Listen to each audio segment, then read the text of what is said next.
Sundo tayo ngayon kay Mrs. Hindi ko siya naihatid kayo ng umaga. Antok na antok ako. Grab siya papasok. Alas 8 niya, out niya, 7:28 na. Maghintay na lang siya ron. Nagluto pa kasi ako ng pinatisan. Yun yung specialty ko. Yung isa ko lang, nag-iisang luto na alam ko. Parang naman ako ng mga ibang basic, pero yun yung pinakagusto ko talaga eh. Ano yun, yun yung lagi niluluto ng lola ko dati. Mga Ilocano alam yun, yung pinatisan. Sarap yun. Ayun, ang topic natin ngayon, decision naman natin at mga rason kung bakit tayo nag-upgrade sa expressway legal. Okay, so meron tayong di ba? Keyway na 150cc. Bakit nga ba tayo nag-upgrade? Ganoon naman talaga pag nagmo-motor, di ba? Pataas sa pataas. Pero bukod doon, ano yung mga dahilan? Tsaka na-consider natin na ready na tayo mag-upgrade. Unang-una, consider ko, syempre, yung budget. Mas malaki yung motor mo, mas malakas siya in terms of consumption o yung gastos sa gasolina.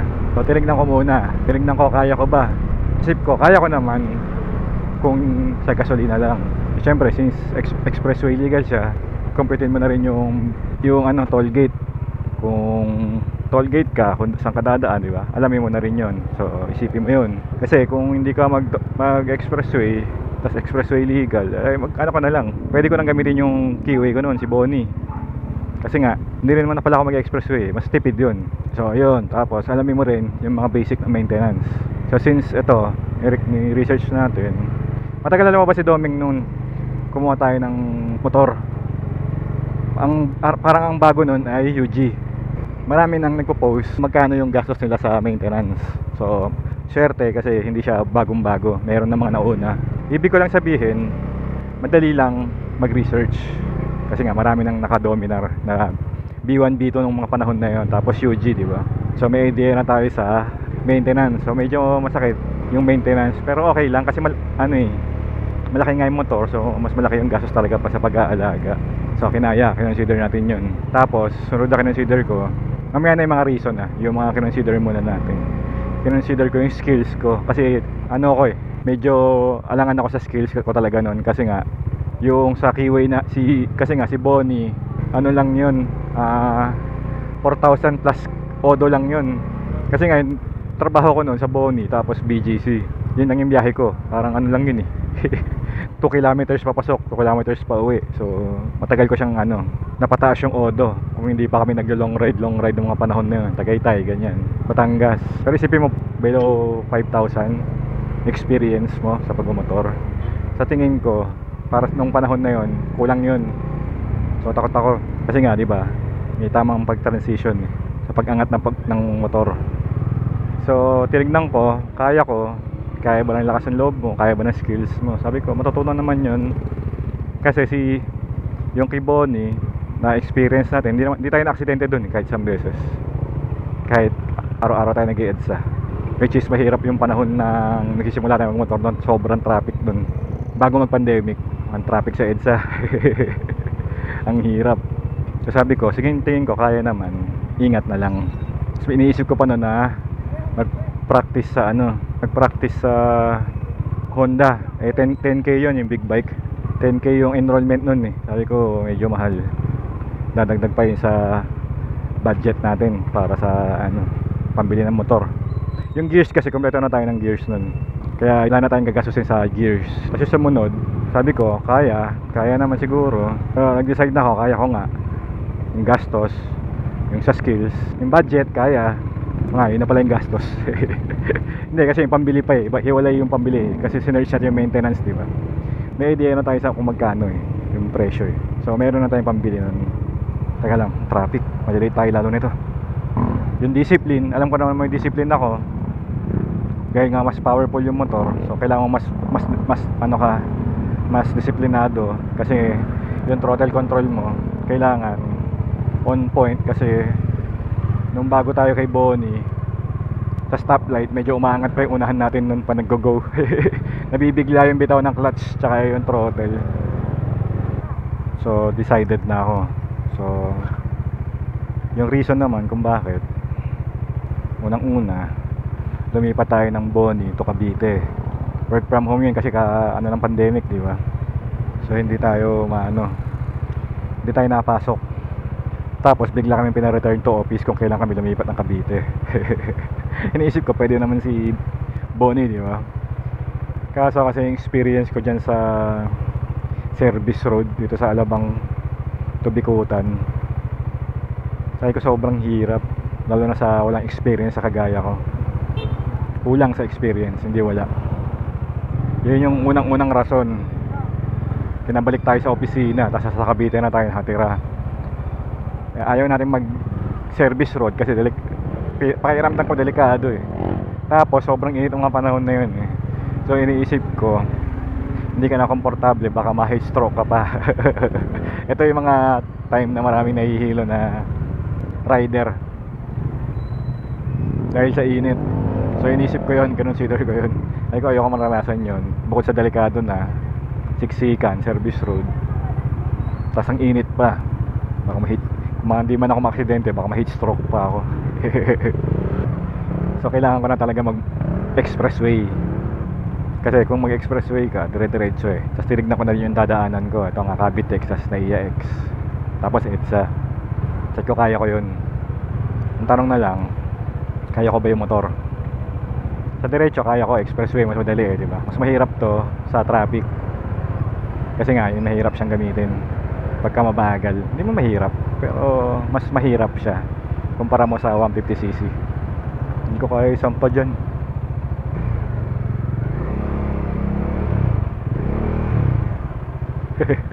Kamote.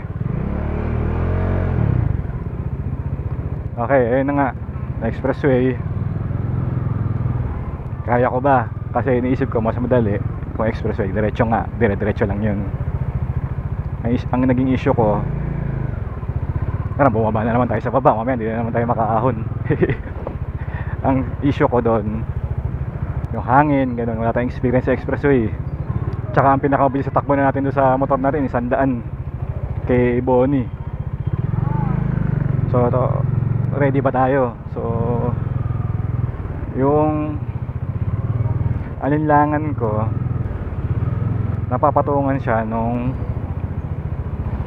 reason kung bakit kailangan ko magano. So kailangan kong pilitin, kayanin lahat nung nagiging alinlangan ko, kasi nga mawawalan ako ng trabaho kung hindi na ako magre-return to office, unless mag-apply ako sa iba na work from home. Ayaw kong umalis na sa trabaho ko. So yun nga, yun yung nag-push sa akin mag-upgrade. Hindi lang yung yung nag-upgrade ka kasi naibiting ka na dun sa power ng motor mo. Hindi yun yung naging dahilan. Malaki yung part nung return to office nga nung nag-pandemic. So ayun, nag-decide tayo kumuha. Nagtanong-tanong tayo dito sa Cavite kung saan meron. Sakto may UG dito sa may Dasma, KTM Dasma. So tinanong-tanong ko lang muna, may stock, ganyan. Sabi isa na lang, last stock na. Yung time na yun, ang hirap kumuha ng UG. Kasi na-late tayo kasi di ba may pambili na tayo. Since bagong lipat nga, ginamit ko yung pera sa mga gamit sa bahay. So nahirapan ako magdagdag ulit. Buti rin, pinautang ako ng kapatid ko. So kinuha ko siya ng cash. Yan nga sa sa KTM Dasma. So kabado ako nun. Nung papunta ako dun, dala ko lahat ng gear ko. Mukha akong tanga. Pero naman pala, hindi, okay lang pala kasi angkas din ako punta ron eh. So nakamotor pa rin, naka full gear ka nga lang. naka boots. Dating ko doon, nagalangan ako kasi nga nung nakita ko siya, ang laki, sabi ko, ang laki masyado na ito. Buti na lang kasi taas lang niya si Bonnie, kasi taas lang sila. Simula nung kasi si Bonnie, pinalitan natin ng dual sport star na malaki yun eh. Pasok siya sa height, parehas siya ng height. Saan tayo kakaliwa?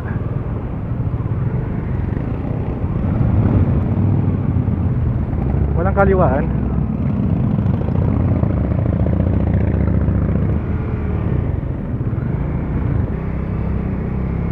Nyak, walang kaliwaan dun. Sinarado na. Hindi natin alam, wala na palang daan dito. Bad trip. Wait lang, to be continued. So yun na nga, pinikap natin, nakita natin, kinabahan tayo kagad. Nung sinukat ko yung height, natawa tayo kasi kaya yung height. Tapos nung pinaandar ko siya, nagulat ako kasi sobrang dali niya yung maneho, promise. Lalo na kapag galing ka doon sa Keyway, dali niya yung maneho, parang walang kahirap-hirap. Kasi ano siya, stable kahit sa mabagal, hindi ka mahirapan ng ano. Tapos ang smooth niya, yung vibration na sinasabi nila meron, pero smooth siya kung totoosin. Pero nung tumagal, syempre may ilang ka na sa vibration. Ayun nga, so minaneho ko, dahan-dahan lang ako nun. Ang sarap gamitin, para siyang ano, nakadikit sa sahig. Ganun yung pakiramdam ko nung una kong sakay sa kanya. Tapos ang bite niya, hindi siya mahihirap sa throttle. Matino siya, iliko-liko. Matino siya sa slow speed, hindi mo kailangan ano, kontrolin yung throttle. Maganda yung ano throttle niya, hindi siya nakakailangan. Yung torque niya, hindi nakakatakot. Tapos yung preno niya, natuwa rin na sa preno niya nung bago. Kasi maganda siya, hindi siya ano, hindi ka maiilang. Kasi makapit, tapos madali siya makontrol, ibig sabihin tamang-tama siya dun sa power niya. Ang galing nga galing ng pagkakakuha ko tuwa ako ang dali talaga niyang imaneho. Ibig sabihin, nadalian ako, para sa akin lang to nadalian ako kasi parang prepared na ako sa kanya. Yung skills ko, pasok na kumbaga. So, yung skills na nakuha ko dun kay Bonnie, pasok na para mag-upgrade talaga ako. Kaya ko na siyang dalin. So lahat ng tinatakot ko, parang nasagot siya. Ganda ng motor nito, Harley, pogi. So lahat ngayon ng pinag-aalala ko, kayang-kaya pala. Basta ano lang, huwag ka lang alangan. Ano lang, siyempre dahan-dahan lang nung una. Pero nung kinuha ko siya, inataw ko na siya nung hindi namang hataw na mabilis talaga. Tinry ko yung power niya pang overtake. Sabi ko, nag-enjoy ako ganda. Tuwan-tuwa ako kasi pag overtake ka, sulit. Ang lakas ng ano niya, ng hatak sa simula. Yung galing ka sa mabagal, tapos i-overtake mo kaagad. May power siyang binibigay talaga, maganda. Tuwan-tuwa ako nung bago ang ganda aliw na aliw ako Pero syempre kabado pa rin ako, pero naramdaman ko na kaagad yung yung enjoyment ng power ng motor. Hindi yung enjoyment na pagmamotor kasi given na yun yung enjoyment nung power nga. Parang may pang overtake ka, ang dali mag-overtake. Kasi doon sa lumang motor natin kay Bonnie, pananggalong ride kami Pabatangas, ganyan, may mga truck na mahaba. Hirap na hirap ako mag-overtake doon kasi kung mabilis yung takbo ng truck, ang tagal ko siyang overtaken. Pero dito sa motor na to, sandali lang. So mabilis lang yung time mo na nasa kabilang lane ka, nasa counter flow ka na lane. Sandali lang kasi nga mabilis ka maka-overtake. So tuwan-tuwa ako, ang sarap niyang gamitin. Pero yun nga, sabagay mas marami kasi tayong biyahe dito, mas malayo. Kaya nakaranas tayo ng aksidente dito. Nabangga tayo. Bangga tayo sa Cavitex ang buti mabagal kasi hindi tayo nakatingin. Kasalanan ng rider, hindi kasalanan ng motor. At saka hindi rin kasalanan ng pagkakataon. Kung totosin, avoidable yung aksidente na yun. Kung nakatingin lang ako, hindi kasi ako nakatingin So ayun yung natin, dahilan, saka yung mga consider natin kung bakit tayo expressway legal. Mas nag-angat tayo ng mas mabigat na bike, mas may power. Naman talaga, ang hinabol lang natin yung expressway legal niya. Tsaka syempre presyo niya sa features niya, okay, maganda. Kasi kung yung legality lang ang habol natin para makapag-expressway lang tayo, pwede tayong kumuha ng nung Motorstar Cafe 400. Kasi nga expressway legal yun, pero nga lang wala siyang ABS, parang hindi pa yata FI yun, hindi ko sure pero yun nga, sabi ko kulang yung features niya kumpara sa expressway legal. Para sa tingin ko lang yun, Pero ngayong naka Dominar na ako, parang tingin ko pwede pa rin naman sa expressway yun. Parang hindi factor yung features, kaya pa rin dalhin sa expressway. Nasa rider pa rin talaga. So yun nga, kaya ito si Dominar kasi nga daming features, naka sleeper clutch pa, di ba?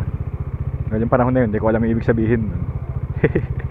Alam ko lang padali mag downshift kahit ano. Pero nung naranasan ko na, oo nga, maganda nga. Tapos yung experience ka naman sa expressway, dahan-dahan lang. Nung una naging kamote rin tayo, nag-ano tayo dati nung bago to, lalo na nung lumagpas siya sa 2000 Odo.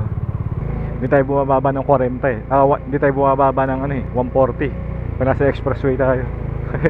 Ang stable niya kasi, lalo na nung bago, yung stable niya 140 kaya pa isang kamay kasi nga parang kayang-kaya niya yun, parang hindi pa siya hirap, hindi pa siya nanginginig, ganun. Smooth pa din.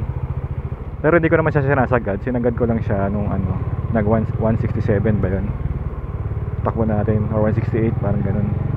Nung bago na yung niya, yung spark plug, naramdaman natin naman yung pagkakaiba nun nung yung takbo ng makina, ang ganda. So ayun, nawawala tayo nawawala tayo sa topic. Yun nga, kumuha na tayo. Tapos yung reasoning natin kung bakit tayo nag-upgrade, yan na, explain ko na. Tapos nung kinuha natin, yung experience natin, okay. Pero yun talaga yung yun talaga yung mga reason natin. Work related, service kumbaga. So ngayon, balak ba tayo mag-upgrade? So ngayon, kung ngayon ko siya gagawin ko yung ginawa ko dati nung bago ko kinuha si Domeng, bago ako nag-upgrade, gagawin ko siya ngayon. Okay, so kung gagawin natin yun, unahin natin yung skills. Kaya na ba natin? So tingin ko kaya na yun. 600, 700, basta wag mo na 1,000. So tingin ko yung skills, so alinlangan ko sa skills, sa bawasan na. Hindi kagaya nung alinlangan ko nung balak na rin mag-upgrade kay Domeng. Skills department, medyo confident na tayo sa tingin ko. Pero inulit ko, wala akong balak. Wala pa. Sa current situation ko, wala pa talaga. Pero kung gagawin natin, kunyari lang sa skills, tingin ko kaya ko na. Kasi ilan na to, 40k Odo na to, mahigit. So yung experience ko parang 40k, 45k plus na sa pagmamotor Pero beginner level pa rin tayo, pero sa tingin ko kaya ko na i-handle yun. Yung discipline ko, yung skills ko nga in general, throttle control, balance, tingin ko kaya ko. Pero kasi kung yung kagaya ng budget or maintenance, mga ganun, gasolina, unang-una yung presyo, hindi pa. Wala tayong pera So kunyari lang meron, kunyari sakto lang, or kunyari may pan-down tayo for installment. Daan natin yung pinagdaan natin kay Sumi nung kinuha natin siya. Meron tayong pan-down, kailangan natin mag-upgrade sa 600 or 700. Yung sa maintenance ba or consumption, lahat ready tayo sa gastos. Sa tingin ko hindi. Doon pa lang wala na Kasi yung nakasabay ako dati dito, nung sa kasa pa ako nagpapa PMS, kasabay ako na Versys 1,000. Pero 1,000 naman yun. Pero tingin ko hindi naman masyado nagkakalayo yung presyo nun. Magkano yung PMS ko noon, parang basta hindi ko na maalala Yung kasi ito parang yung parang 200 plus or 300 plus lang yung oil filter Pero nung yung kasabay ko nga, libo. Libo yung oil filter. Sabi ko, grabe naman, oil filter pa lang, ang sakit na. So ayun yung ko. Doon pa lang, hindi pa tayo pwede mag-upgrade. Wala tayong capacity para sa ganun. Tsaka yung means, yung reason, wala pa kasi akong reason para mag-upgrade. Bukod dun sa budget, wala pa akong reason para mag-upgrade. Kasi lahat ng kailangan ko nandito na sa motor natin.